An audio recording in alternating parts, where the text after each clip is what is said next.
Hello दोस्तों, ये कहानी राइटर की रजामंदी से ली गई है। कृपया इसे चुराने का प्रयास ना करें, वरना आपको कॉपीराइट का सामना करना पड़ सकता है। आशा जी ने आज अपने आंसू पोंछे और खुद से ही बोली, अब बस बहुत हो गया। मैं अब इस कैद में नहीं रहूंगी। मैं और दर्द बर्दाश्त नहीं कर सकती। वह हिम्मत करके बहू के कमरे में गई तो देखा बहू का फोन बेड पर रखा हुआ था। उन्होंने धीरे से मोबाइल उठाया और रिद्धि को फोन लगा दिया। तभी पीछे से कड़कड़ाती हुई आवाज गूंजी, यह आप किससे बातें कर रही हैं? आशा जी हकलाते हुए बोली, वो मैं मेरी बेटी को फोन लगा रही हूँ, क्योंकि अब मुझे यहाँ तेरे साथ नहीं रहना और उसे तेरी सारी करतूतें भी बताऊंगी मैं।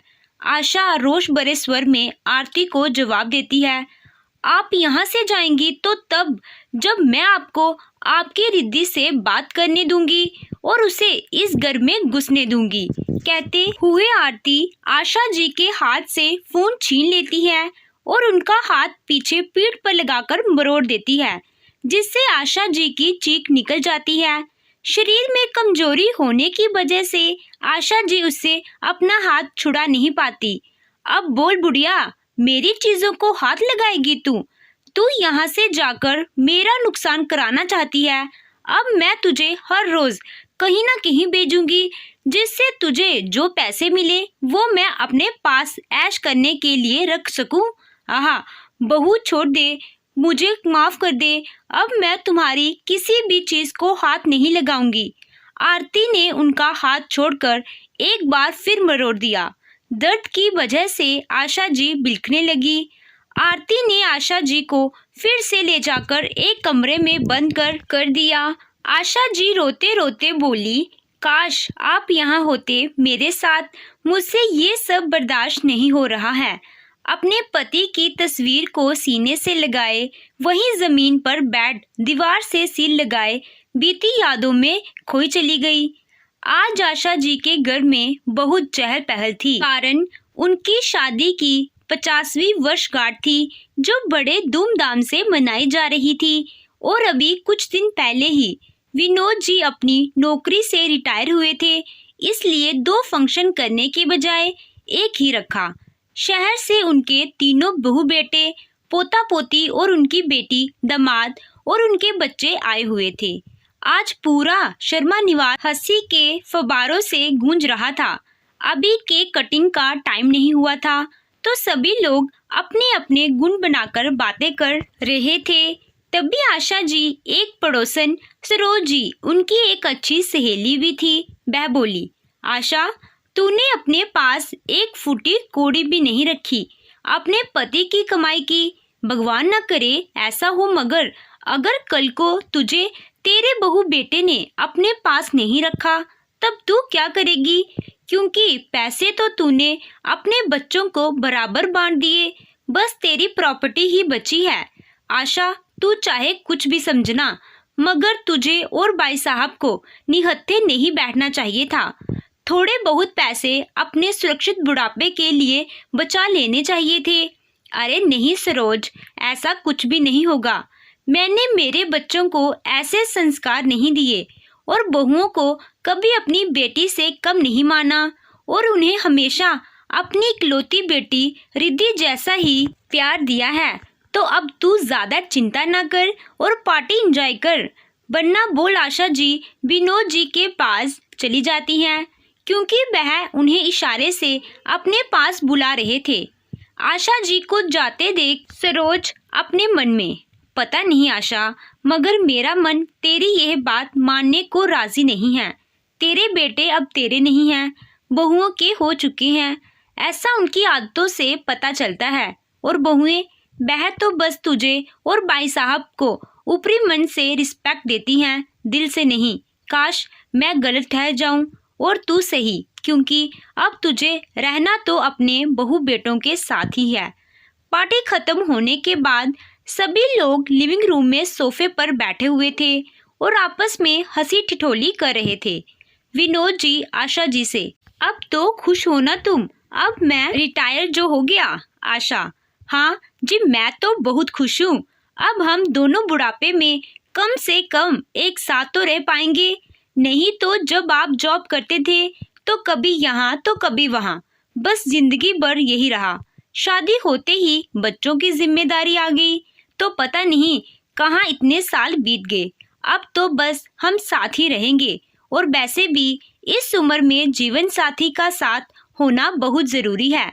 आशा जी ने भावुक होते हुए अपने पति विनोद से कहा, अब तो बस मेरा मन यही कहता है कि हम सब अपने पुराने वाले मकान में एक साथ रहें और मैं उसी घर में अपनी अंतिम सांस लूं, जिस घर में मैं विदा होकर आई थी। आशा और विनोद जी बात कर ही रहे थे कि तभी वहां उनकी बेटी रिद्धि आ जाती है और बोलती है, माँ आप तो बहू बेटों के चक्कर में अपनी इकलौती बेटी को तो भूल ही गई हो।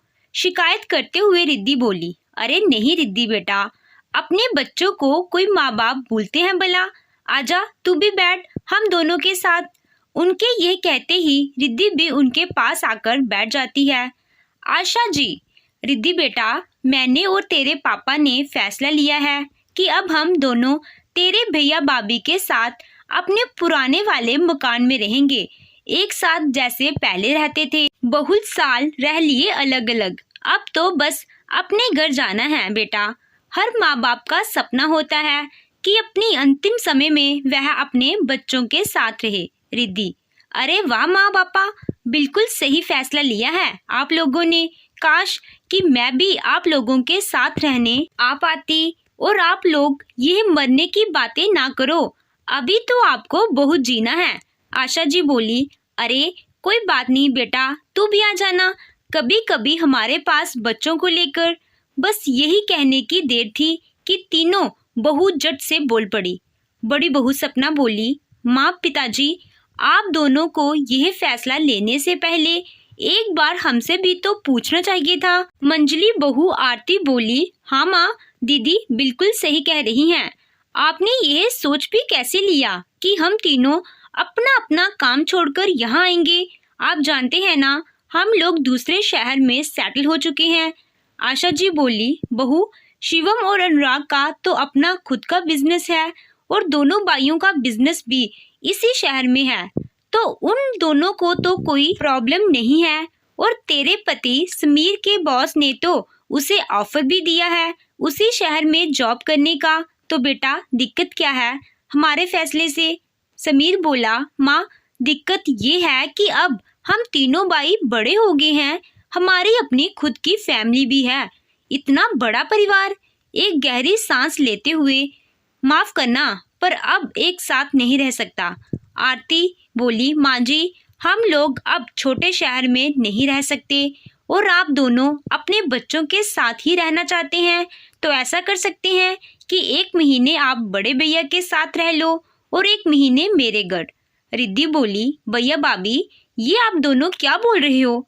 माँ पापा हमेशा साथ में रहे हैं और आप उन्हें अलग करने की कोशिश कर रही हैं। सबसे छोटी बहू प्रिया बोली, रिद्धि दीदी, आखिर आरती दीदी ने गलत ही क्या कहा है? बिल्कुल सही कह रही हैं। भला कोई एक जना दोनों की जिम्मेदारी कैसे उठा सकता है? तभी बड़ी बहू प्रिया का समर्थन करते हुए बोली, हाँ, और हम सब इस छोटे से शहर में नहीं रह सकते। अपने तीनों भैया भाभी की ऐसी बातें सुनकर रिद्धि को बहुत गुस्सा आता है और वह फैसला लेती है कि अपने माता पिता को वह अपने साथ रखेगी। रिद्धि बोली, भैया भाभी, अगर आप दोनों माँ पापा को एक साथ नहीं रख सकते तो मैं रखूंगी उन्हें अपने साथ, उनकी जिम्मेदारी मैं लेती हूँ, पर मैं अपने माँ बाप को एक दूसरे से अलग नहीं होने दूंगी। बड़ी भाभी बोली, रिद्धि, यह तुम्हारे घर की बात नहीं है, इसीलिए तुम तो इस सब में अपनी दखल अंदाजी मत ही दो। आरती बोली, और वैसे भी ये हमारे घर की बात है और घर की इज्जत घर में ही रहे तो ज्यादा अच्छा है। अगर रिश्तेदारों को पता चलेगा तो सब क्या बोलेंगे कि बहू बेटों ने अपने घर से निकाल दिया, इसीलिए बेटे ने उन्हें अपने घर में जगह दी। रिद्धि बोली, जब बेटे को अपने बेटे होने का फर्ज नहीं निभाना तो बेटी को तो निभाना ही पड़ेगा ना। प्रिया बोली, रिद्धि, बात को समझो, तुम मम्मी पापा को अपने ससुराल में नहीं ले जा सकती, कभी सोचा है? तुम्हारे ससुराल वाले क्या सोचेंगे। रिद्धि गुस्से से, मेरे ससुराल वालों की चिंता आप सब मत करो। रिद्धि अपने भैया भाभी के फैसले के खिलाफ हो जाती है और उनसे अपने माँ बाप के लिए लड़ने लगती है। अपने बच्चों के बीच झगड़ा होते देख आशा जी को बिल्कुल भी अच्छा नहीं लगता और वो अकेले में जाकर विनोद जी से कुछ बात करती है। आशा जी बोली, विनोद जी, मैंने तो कभी नहीं सोचा था कि हमारे बच्चे आपस में इस तरह से हमारे लिए लड़ाई करेंगे। इन्हें आपस में लड़ता देख मुझे बहुत दुख हो रहा है। विनोद जी बोले, आशा, तुमने सुना नहीं हमारे बहू और बेटों ने क्या फैसला लिया है? क्या हम उन पर बोझ हैं? आशा जी बोली, मुझे अपने बेटों का फैसला मंजूर है, पर मैं अपनी बेटी पर बोझ नहीं बन सकती। और गलत ही क्या है, उनके फैसले में हमारे बच्चों की भी फैमिली है। वह हम दोनों का ख्याल एक साथ नहीं रख सकते। 1 महीने आप शिवम के पास रहना और मैं अनुराग के साथ। फिर अगले महीने मैं अमित के पास चली जाऊंगी और आप अनुराग के पास जाना। कम से कम हम अपने तीनों बेटों के पास रह तो पाएंगे। आशा जी के कहने पर विनोद जी उसकी बात मान जाते हैं और कुछ देर बाद वह बाहर आकर अपनी बेटी को समझाता है और तीनों बेटों को अपना फैसला सुनाते हुए कहता है, मैं और तुम्हारी माँ ने फैसला ले लिया है कि हम कहाँ और किसके साथ रहेंगे। रिद्धि खुश होते हुए, पापा, मैं जानती हूँ आपने बिल्कुल सही फैसला लिया होगा। अब आप जल्दी से अपना और माँ का सामान बांधिए और मेरे साथ चलिए। कोई ज़रूरत नहीं है आपको ऐसे बेटों के साथ रहने की। आशा जी बोली, नहीं रिद्धि बेटा, हम तेरे साथ नहीं रह सकते। अब तेरा अपना घर परिवार है, इसीलिए हम तेरे भाइयों के साथ रहेंगे। रिद्धि बोली, माँ, आप ऐसा कैसे कर सकती हैं? क्या आपने सुना नहीं भैया भाभी ने क्या कहा? वो आपको पापा से अलग कर रही हैं। पापा, आप माँ को समझाइए ना। विनोद जी बोले, बेटा, मैंने तुम्हारी माँ को समझाने की कोशिश की, पर अब जो तेरी माँ का फैसला है वही मेरा भी है। रिद्धि बोली, माँ, आप ऐसा मत करिए, यह सही नहीं है। आशा जी बोली, नहीं रिद्धि, यही सही है। अब तुम भी अपने ससुराल जाओ और मैं मेरे बेटे के पास। शिवम बेटा, हमें तुम तीनों का फैसला स्वीकार है। शिवम बोला, ठीक है, फिर आप 1 महीने अनुराग के साथ रहना और पापा मेरे साथ रह लेंगे। और अब आप जल्दी सामान पैक कीजिए, मेरा बहुत नुकसान हो चुका है, मैं अब और नुकसान नहीं झेल सकता। अपने माँ पापा का फैसला सुनकर रिद्धि बहुत दुखी होती है और रोते हुए अपने ससुराल चली जाती है। तो वहीं आशा जी अपने बेटे अनुराग के साथ और विनोद शिवम के पास चला जाता है। आशा अपने बेटे के साथ उसके घर पहुंच जाती है। तब आरती बोली, ओहो, अपना घर अपना ही होता है, कितना अच्छा लग रहा है यहाँ आकर। उफ, मैं तो बहुत थक गई हूँ। अनुराग बोला, अच्छा, मैं चला आराम करने, मुझे सुबह ऑफिस भी जाना है, कहकर वह रूम में चला जाता है। आरती बोली, चलो मैं भी चलकर आराम करती हूँ, बहुत थकान हो गई है सफ़र में। आशा जी बोली, बहू, मुझे भी बता दो मैं अपना सामान कहाँ रखूँ और मैं किस कमरे में जाऊँ। आरती गहरी सांस लेते हुए, माफ़ करना माँ जी, हमारा यह फ्लैट एक बीचे का है, इसमें सिर्फ एक ही रूम है, तो आप एक काम कीजिए, किचन में जाकर सो जाइए या फिर हॉल में, और आप अपना यह सामान किसी भी कोने में रख दीजिए। आशा जी बोली, पर बहू, हॉल में?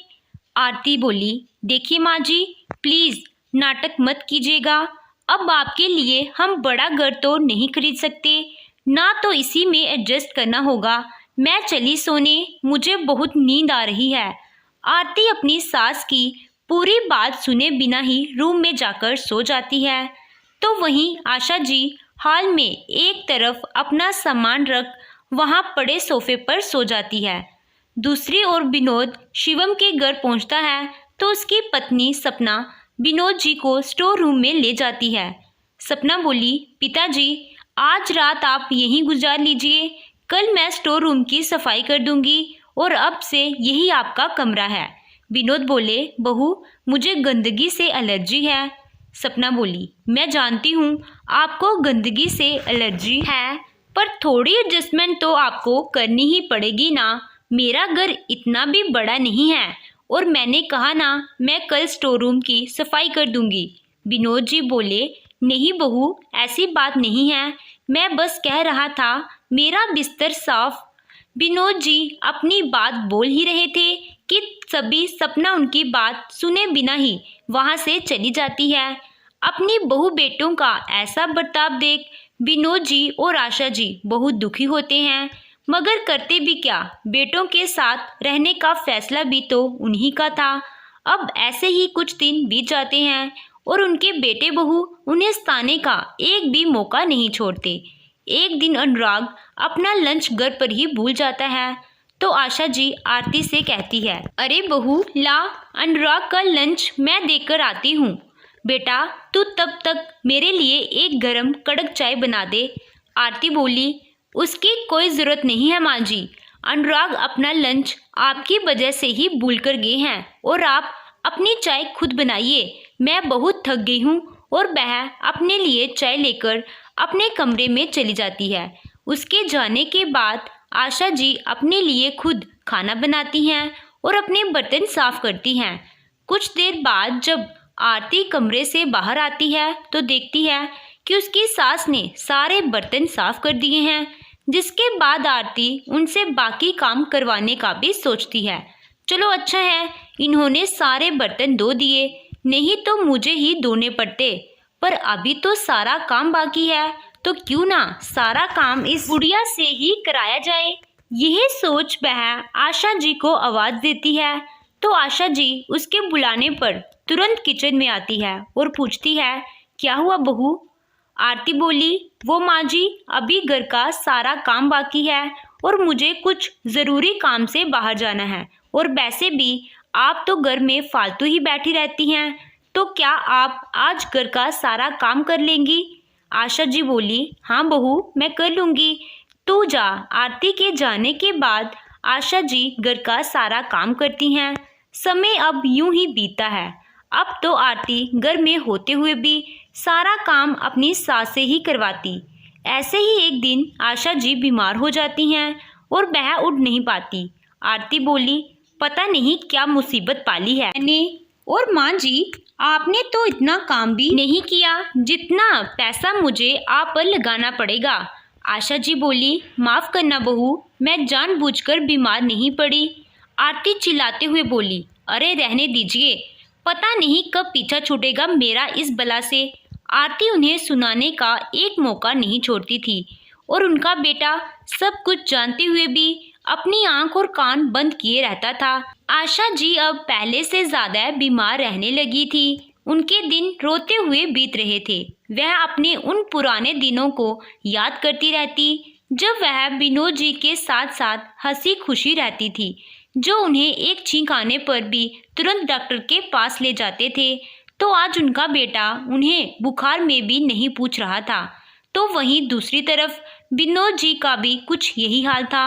बड़ी बहू सपना बोली, शिवम तुम अपने पापा को कुछ काम करने के लिए क्यों नहीं कहते। ये जब से यहाँ आए हैं इनके कितने खर्चे बढ़ गए हैं, और ऊपर से बेटा ये ला दे, बेटा वो ला दे।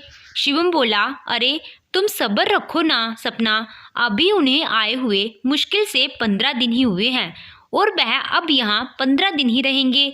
उसके बाद अनुराग के यहाँ चले जाएंगे, तो ऐसा उनसे काम करने के लिए कहना ठीक नहीं होगा। सपना बोली, पता नहीं ये 15 दिन कैसे बीतेंगे, हमारे ऊपर बोझ बने बैठे हैं। खुद के अंदर भी शर्म नहीं है कि कोई काम करके अपने बेटे की मदद कर दे। विनोद जी अपने बहू बेटे दोनों की बात सुन लेते हैं। उनकी बात सुन उन्हें बहुत बुरा लगता है और वह बाहर कुछ काम ढूंढने के लिए चले जाते हैं, मगर उनकी उम्र होने की वजह से उन्हें कोई काम नहीं मिलता और वह शाम तक थक हार कर घर वापस आ जाते हैं। तो सपना उन पर बरस पड़ती है, पिताजी ये क्या बदतमीजी है, आप सुबह से घर से गायब हैं, आप तो अपनी मटर गश्ती करने निकल पड़े। आपको पता है हमें आपकी कितनी चिंता हो रही थी। विनोद जी बोले, माफ़ करना बहू, मेरे दिमाग से निकल गया, वो मैं कुछ काम ढूंढने गया था। घर में अकेले बैठे बैठे बोर हो जाता हूँ। शिवम बोला, पिताजी आप कुछ काम मत ढूंढिए, वैसे भी 15 दिन के बाद आपको यहाँ से जाना ही है। चलो सपना, हम बाहर डिनर कराते हैं। सपना और शिवम तो बाहर खाने चले जाते हैं, पर बेचारे विनोद जी थका हारा भूखा प्यासा ही सो जाते हैं। ऐसे ही कुछ दिन बीत जाते हैं और रिद्धि अपने भैया भाभी को फोन लगाती है, पर कोई उसका फोन नहीं उठाता। रिद्धि बोली, ये क्या, इतने दिन हो गए मगर दोनों में से किसी भैया भाभी ने मेरी माँ पापा से बात नहीं करवाई। सब ठीक तो होगा ना। वहाँ बहुत सोच विचार करने के बाद वह फैसला लेती है कि वह खुद अपने माता पिता से मिलने जाएगी। अगले दिन ही रिद्धि आरती के घर पहुंच जाती है और देखती है कि उसकी माँ वहां झाड़ू पोछा कर रही है और आरती घर में नहीं है। यह सब देख उसकी आंखें आंसुओं से गीली हो जाती हैं। रिद्धि बोली, माँ आप ये सब क्या कर रही हैं? क्या हालत बना ली है आपने अपनी? और ये भैया भाभी मेरी आपसे बात क्यों नहीं करवाते? आशा जी खुश होते हुए बोली, अरे रिद्धि तू आजा बैठ, और यह काम कुछ नहीं, बस घर में अकेले बैठे बैठे बोर हो रही थी तो सोचा कुछ काम ही कर लूं। चल बेटा तू बैठ, मैं तेरे लिए तेरी मनपसंद कॉफ़ी बनाकर लाती हूँ।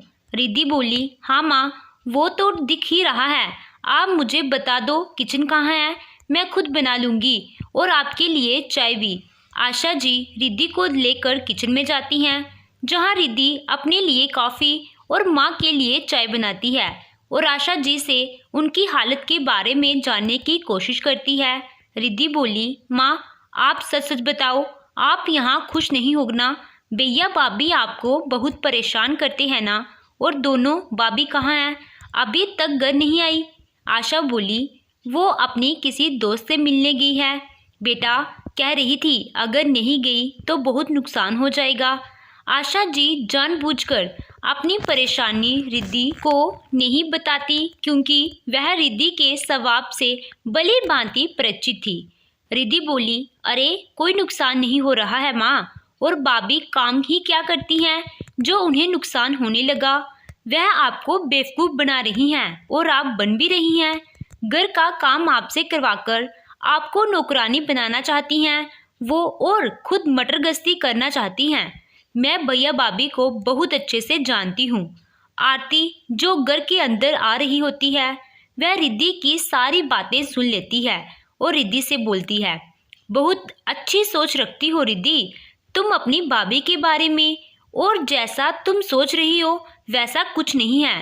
रिद्धि बोली, क्या है और क्या नहीं ये मैं बहुत अच्छे से जानती हूँ। वैसे भी माँ से मिले बहुत दिन हो गए थे तो मैं उनसे मिलने आई थी, और अब कुछ दिन रुक कर ही जाऊंगी। आरती बोली, माफ़ करना दीदी, मैं तुम्हें यहाँ रुकने की परमिशन नहीं दे सकती। मेरे फ्लैट में एक ही रूम है तो बाहर वाले यहाँ नहीं रुक सकते। रिद्धि मैं आपके रूम में रहने नहीं आई हूँ, यहाँ माँ रहती है मैं वही रह लूँगी। रिद्धि अपनी भाभी को हर बात का मुंह तोड़ जवाब देती है और ना चाहते हुए भी आरती को रिद्धि को रुकने के लिए कहना पड़ता है। अगले दिन रिद्धि देखती है उसकी माँ घर के सारे काम कर रही है और उसकी भाभी कुछ भी नहीं कर रही। रिद्धि बोली, माँ हालत देखिए अपनी, आप यहाँ की नौकरानी बनकर रह गई हैं, और भाभी वो तो आपको सोने के लिए एक डंग की बेडशीट भी नहीं देती। आशा जी बोली, नहीं बेटा आज तुम आई हो इसलिए मैं ज़मीन पर सोई, नहीं तो मैं सोफे पर ही सोती हूँ। रिद्धि बोली, माँ सोफ़ा तो आप ऐसे बोल रही हो जैसे उस पर सोना कितनी अच्छी बात है। आशा जी बोली, बेटा तुम खाना खा लो, और कल तुम्हें अपने पापा से मिलने भी तो जाना है ना, उनसे मिलकर मुझे आकर बताना कि वो कैसे हैं। हम जब से अलग हुए हैं हमारी बात भी नहीं हुई है। रिद्धि को जब यह पता चलता है कि अनुराग ने माँ की बात अब तक पापा से नहीं करवाई है तो उसे बहुत गुस्सा आता है और वह तुरंत भैया भाभी के रूम में जाकर उन पर बरस पड़ती है।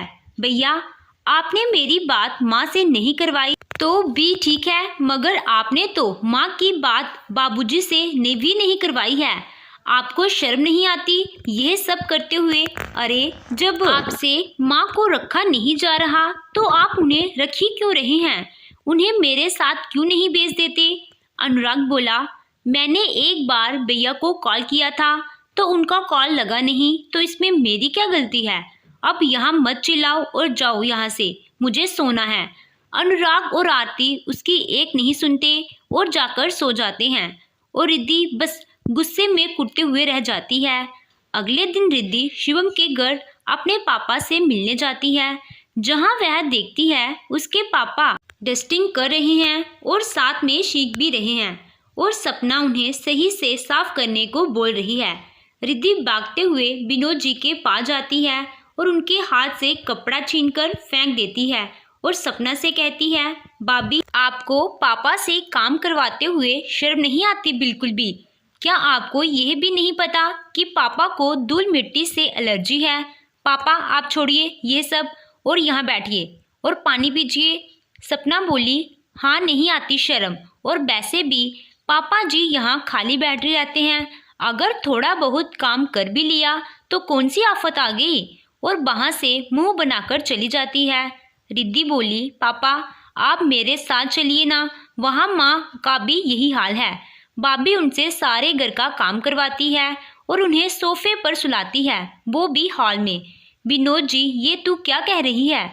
बेटा ऐसे तो आशा जी की तबीयत खराब हो जाएगी। तब तक उनका बेटा शिवम घर आ जाता है और अपनी बहन को आया देख बोलता है, अच्छा हुआ आ गई रिद्धि, ऐसा करना परसों पापा को तुम अपने साथ ले जाना और अनुराग के घर छोड़ देना। इतना बोल वह भी वहाँ से चला जाता है। शाम का समय था और आरती अपने किसी सहेली से बात कर रही थी। सहेली बोली, यार कल मेरे यहाँ किटी है और मेरी मेट आज से छुट्टी पर है, कोई अच्छी कुक हो तो बता मुझे। मैं उसे 8,000 देने वाली थी, पर अगर कोई रैंडम से मान गई तो पूरे 10,000 दूंगी। 10,000 का नाम सुन आरती की आंखें चमक जाती हैं और वह उससे बोलती है, कुक की क्या ज़रूरत है, मेरी सास आकर तेरा किचन संभाल लेगी, तू चिंता मत कर। जो पैसे तू कुक को देती वो तू मेरी सास को दे देना। और कॉल कट कर देती है। आशा जी उसकी सारी बातें सुन लेती हैं और उससे कहती हैं, बेटा घर तक तो ठीक था, पर तुम जो यो दूसरों के यहाँ भी। वह आगे कुछ कह पाती कि आरती बोल पड़ती है, बस करिए माँ जी आपके ड्रामे, गांव में तो सबको खूब बना बनाकर खिलाती थी, आप तो यहाँ क्या हो गया? और वैसे भी जब से आप यहाँ आई हैं आपका खर्चा बहुत बढ़ गया है, तो इस हिसाब से मेरी थोड़ी कमाई भी हो जाएगी। और कल चुपचाप मेरी सहेली मीना के यहाँ चली जाना, मुझे कोई नाटक नहीं चाहिए। और हाँ, मीना जो पैसे दे वो चुपचाप मुझे लाकर देना, नहीं तो धक्के मारकर निकाल दूंगी इस घर से। अपनी बहू की बात सुन आशा जी की आंखें भर जाती हैं और वह उस दिन को कोसने लगती है जब उन्होंने अपनी बेटी के बजाय बेटों के साथ रहना चुना था। अगले दिन आशा जी मीना के घर जाकर उसकी रसोई संभाल लेती है और सब कुछ अच्छे से हो जाता है, तो मीना खुश होकर उन्हें 10 की बजाय 12,000 रुपये देती है और उन्हें थैंक यू भी बोलती है। घर आकर आशा जी सारे पैसे आरती को दे देती है। 10 की जगह 12,000 देख आरती को लालच आ जाता है और वह अपनी थकी हारी सास को पानी की पूछने के बजाय उन्हें जबरदस्ती अपनी एक और सहेली के जहां जाने को बोल देती है। बेचारी आशा जी शाम को थक कर घर वापस आती हैं तो आरती उनसे पैसे लेकर उन्हें फिर से रसोई में खाना बनाने के लिए भेज देती है। अनुराग ये सब होते हुए देख रहा था, मगर उसने उनका हालचाल भी नहीं पूछा। आशा जी को अपने बेटे के इस व्यवहार को देख बहुत दुख होता है, मगर वह मन ही मन कुछ फैसला करती हैं और बिना खाए ही सो जाती हैं। पर बेटे बहू को इससे कोई फर्क नहीं पड़ता। अगले दिन आरती जब नहाने गई तो आशा जी चुपचाप उसके रूम में जाकर उसका फ़ोन उठा लाती है और उसका लॉक खोलने की कोशिश करने लगती है और खुद से ही बात करते हुए बोलती है, मैं अब और यहाँ नहीं रह सकती, मैं विनोद जी को साथ लेकर रिद्धि के घर रहने के लिए चली जाऊंगी। अब इसका और जुल्म बर्दाश्त नहीं होगा मुझसे। ये आप किसे फ़ोन लगाने की कोशिश कर रही हैं माँ जी? पीछे से आरती की आवाज़ आती है। मैं मेरी बेटी को फ़ोन लगा रही हूँ क्योंकि अब मुझे यहाँ तेरे साथ नहीं रहना और उसे तेरी सारी करतूतें भी बताऊंगी मैं। आशा जी रोष भरे स्वर में आरती को जवाब देती हैं। आप यहाँ से जाएंगी तो तब जब मैं आपको आपकी बेटी रिद्धि से बात करने दूंगी और उसे इस घर में घुसने दूंगी। कहते हुए आरती आशा जी के हाथ से फ़ोन छीन लेती है और उनका हाथ पीछे पीठ पर लगाकर मरोड़ देती है, जिससे आशा जी की चीख निकल आती है। शरीर में कमजोरी होने की वजह से आशा जी उससे अपना हाथ छुड़ा नहीं पाती। अब बोल बुढ़िया, मेरी चीज़ों को हाथ लगाएगी तू? तू यहाँ से जाकर मेरा नुकसान कराना चाहती है? अब मैं तुझे हर रोज़ कहीं ना कहीं भेजूंगी, जिससे तुझे जो पैसे मिले वो मैं अपने पास ऐश करने के लिए रख सकूं। आहा बहू, छोड़ दे, मुझे माफ़ कर दे। अब मैं तुम्हारी किसी भी चीज़ को हाथ नहीं लगाऊंगी। आरती ने उनका हाथ छोड़कर एक बार फिर मरोड़ दिया। दर्द की वजह से आशा जी बिलखने लगी कि तभी किसी ने आरती के गाल पर एक तमाचा मारा, जिससे आरती के हाथ से आशा जी का हाथ छूट गया और वह 2 कदम पीछे हो गई। हाथ छूटते ही आशा जी गिरने को हुई, मगर किसी ने उन्हें संभाल लिया। आंसू भरी आंखों से उन्होंने अपना चेहरा ऊपर उठाकर देखा तो उन्हें रिद्धि ने थाम रखा, जो अपने पापा को वहां लाकर आई थी। अपनी माँ की हालत देख रिद्धि की आंखों में आंसू आ गए। रिद्धि, तुम्हारी हिम्मत कैसे हुई मुझ पर हाथ उठाने की? ज्यादा माँ पापा करती हो तो अपने सास ससुर को अपने साथ क्यों नहीं रखती? आरती ने चिढ़ते हुए कहा, मगर उसे अपने किए का कोई पछतावा नहीं था। बस बहुत हो गया भाभी, आप जानती ही क्या है मेरे ससुराल के बारे में। अगर कभी जानने की कोशिश की होती तो पता चलता ना कि मेरे सास ससुर मेरे साथ रहते हैं और आज से मेरे माँ पापा भी मेरे साथ ही रहेंगे, समझी आप? और जो आपने और भैया ने मिलकर माँ के साथ किया है ना, उसकी सज़ा आपको ज़रूर मिलेगी। मैं अभी पुलिस को फ़ोन करती हूँ, अब जेल जाकर ही ऐश करना तुम लोग। पुलिस का नाम सुनकर आरती और अनुराग के हाथ पांव फूल गए। दरअसल आरती जब आशा जी को सता रही थी, अनुराग तभी घर आ गया था और चुपचाप खड़े होकर अपनी माँ का तमाशा होते देख रहा था। नहीं बेटा, पुलिस रहने दे, मगर आज से मेरा और विनोद जी का मेरे तीनों बहू बेटों से कोई रिश्ता नहीं है। चल बेटा, अब मैं तेरे साथ ही रहूंगी। रिश्ता तोड़ने की बात सुन अनुराग उनसे अपने किए की माफ़ी मांगता है और अपनी बहन की बातें सुन उसका और आरती का सर शर्म से झुक जाता है। रिद्धि बोली, भैया भाभी, मुझे आप लोगों से ऐसी उम्मीद कतई नहीं थी। और भैया आप तो इनके अपने बेटे हैं ना, फिर भी आपने ये सब किया। भाभी तो चलो पराए घर से आई है, उनसे हम कुछ नहीं कह सकते, पर आपने मम्मी पापा के साथ ऐसा क्यों किया? अरे शर्म आनी चाहिए आपको। मुझे नफरत है आप लोगों से। अरे शर्म आती है आपको अपना भाई भाभी कहते हुए। आशा जी की हालत देख विनोद जी भी बहुत दुखी थे और आज वह अपनी बेटी के पक्ष में थे। आशा जी और विनोद जी अपने बहू बेटे के सारे रिश्ते नाते तोड़ अपनी बेटी के साथ रहने के लिए चले गए और एक दूसरे के साथ हंसी खुशी जीवन बिताने लगे। तो दोस्तों, आपको ये कहानी कैसी लगी कमेंट करके ज़रूर बताएं। कहानी अच्छी लगी हो तो वीडियो को लाइक कीजिएगा, चैनल पे नए हो तो चैनल को सब्सक्राइब कीजिएगा। Thank you.